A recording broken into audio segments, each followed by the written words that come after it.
Welcome back. This video is going to just talk about how to write lesson objectives because they're so important, and there's actually two great acronyms to help you remember how to do it.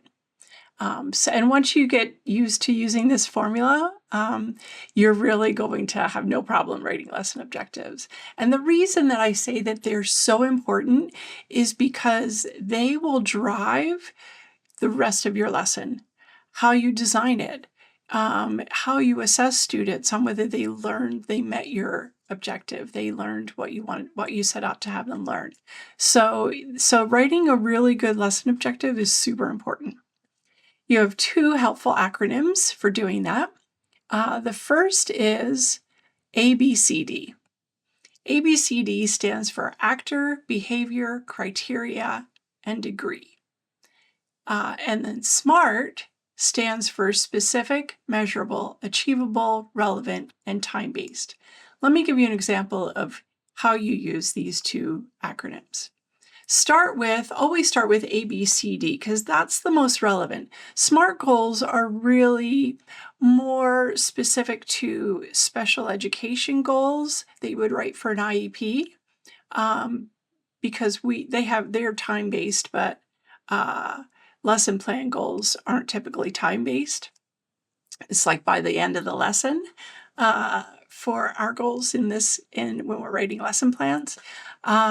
So really, I'll tell you after we finish with the ABCD formula which part of SMART to use. So let's get started. Every lesson plan objective will begin the student or the students. And then, because that's who you're writing this lesson for, right? The students. So the students always starts your lesson objective. Next is the behavior. What do you want to see them doing? The students, and so that's going to start with will. The students will what? Be very specific here. Don't say the students will understand how to add two-digit numbers. How do you know that the students understand how to write, right? Your lesson objective is meant to give you an easy way to determine how you're going to assess them. So, will the students utilize the standard algorithm to add two-digit numbers? So see, very specific. We've decided exactly how we would know if they understood how to do this, if they've added two-digit numbers.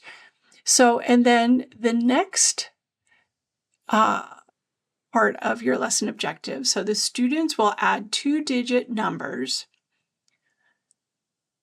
And then what's some more of the details that we mentioned there? Using the standard algorithm, and all that refers to is just, kind of stacking the numbers on top of one another, lining up the ones with the ones and the tens with the tens, and then employing, addition from there. There are many different strategies that a student could use, but we want to make sure that everyone can utilize the standard algorithm from this lesson. So far we have the student will add and subtract two-digit numbers using the standard algorithm. Now we have degree. To what degree do you want to see them do this? Every time they solve a problem? 85% of the time that they solve problems? If it's a fluency goal, like say it's not a math goal, but it's a reading goal, it might say the student will read fluently. Let's add some more details to that. Reading at least 90 words per minute. So see that, and then to what degree do we want to see that? So from a third grade reading excerpt, or do you want to, okay, let me just back up a minute. So the student, if we're writing a reading goal, it might say the student will read fluently at 90 words per minute from a second grade or third grade reading source. Okay. Or it might say if you have a lot of variability, you still want to build fluency, even if students maybe aren't reading at grade level. And so this is kind of off the point a little bit, but you could say at their grade level instead of specifying.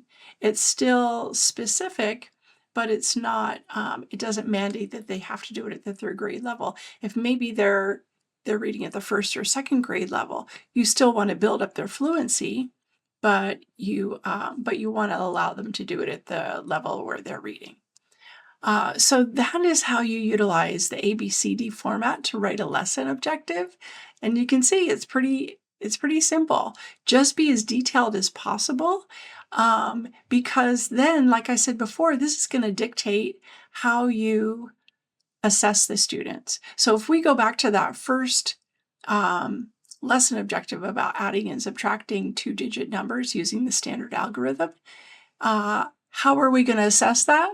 We're going to give the students a little worksheet or an exit slip or something where they have to add and subtract two-digit numbers using the standard algorithm.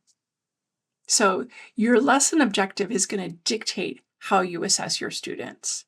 And so actually, if we use backwards design, and you'll remember that that's going to the assessment, writing your assessment before you actually design your lesson, that's what a good lesson objective really helps you do.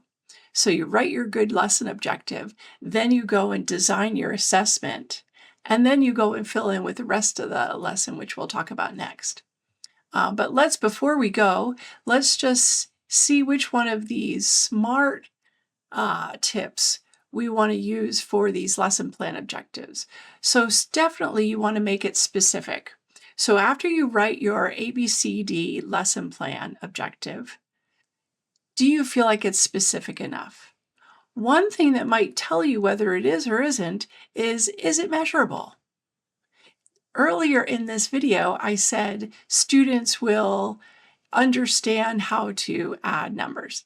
Well, how do you measure whether they understand how to add numbers, right?